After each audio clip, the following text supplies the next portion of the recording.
This is the VOA Special English Development Report. 2 new discoveries could offer easier ways to identify infectious diseases in developing countries. The first involves sheep. Researchers have found that hair sheep are a good source of blood for use in tests to diagnose infectious diseases in people. In developed countries, microbiologists do these tests with blood from wool sheep or horses.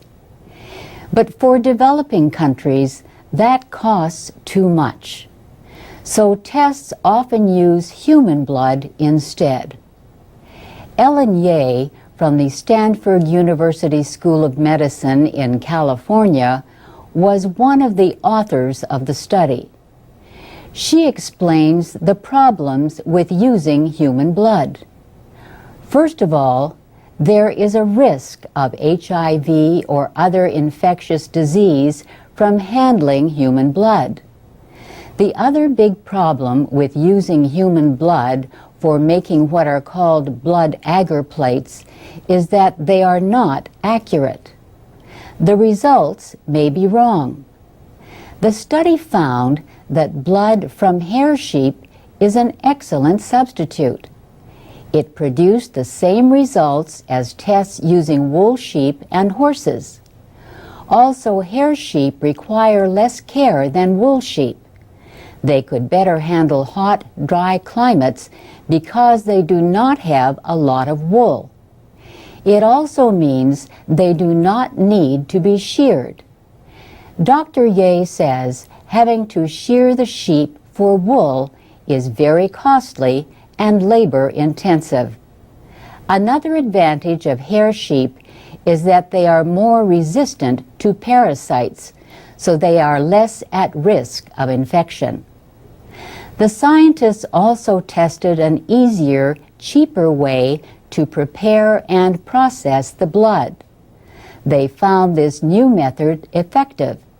The blood can be collected directly into bags, much like with human donors.